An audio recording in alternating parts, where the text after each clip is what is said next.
13 দেশের 32 ফুটবলার বাংলাদেশ ফুটবলে খেলার আগ্রহ দেখাচ্ছে। শেষ হামজা চৌধুরী তার কেরিয়ারের প্রথম ম্যাচ বাংলাদেশের হয়ে খেলে গিয়েছেন। বর্তমানে তিনি লন্ডনের ক্লাবে জয়েন করেছেন এবং প্রথম ফুটবলার হিসেবে বাংলাদেশ ফুটবলে জয়েন করছেন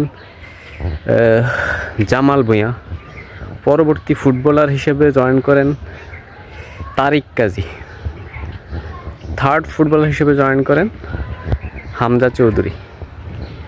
বর্তমানে 13 দেশের 32 ফুটবলার বাংলাদেশ ফুটবলে খেলার আগ্রহ দেখাচ্ছে।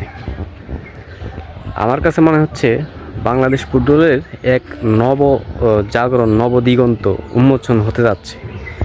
যদি বাংলাদেশ ফুটবল ফেডারেশনের সঠিক সহযোগিতা থাকে এবং ভালো মানসিকতা থাকে, তাহলে প্রত্যেকটা ফুটবলারকে, হয়তো 32 ফুটবলারকে জয়েন করানো আমাদের পক্ষে সম্ভব হবে না বিভিন্ন জটিলতার কারণে। তবে তারা যে আগ্রহ দেখিয়েছে এটা আসলে খুবই ইতিবাচক হিসেবে আমি নিই। 32 ফুটবলার না হলেও আমরা যদি 15 জন বা 10 জনকেও নিয়ে আসতে পারি, তাহলে হয়তো বাংলাদেশ ফুটবল একটা সময় ওয়ার্ল্ড কাপে যাওয়ার যোগ্যতা খুব দ্রুতই অর্জন করতে পারবে এবং এশিয়ার একটি শক্তিশালী ফুটবলার দল হিসেবে বিবেচিত হবে।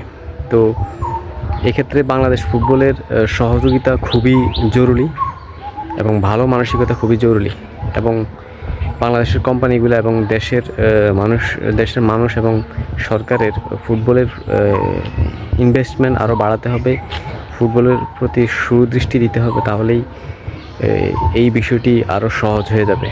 দর্শক, আমার ভিডিওগুলো ভালো লাগলে আমার ফেসবুক পেজটি ফলো দিয়ে দিবেন এবং আমার ইউটিউব চ্যানেলটি সাবস্ক্রাইব করে দিবেন। আপনাদের সাপোর্ট খুবই জরুরি এবং সবাই ভালো থাকবেন। আসসালামু আলাইকুম।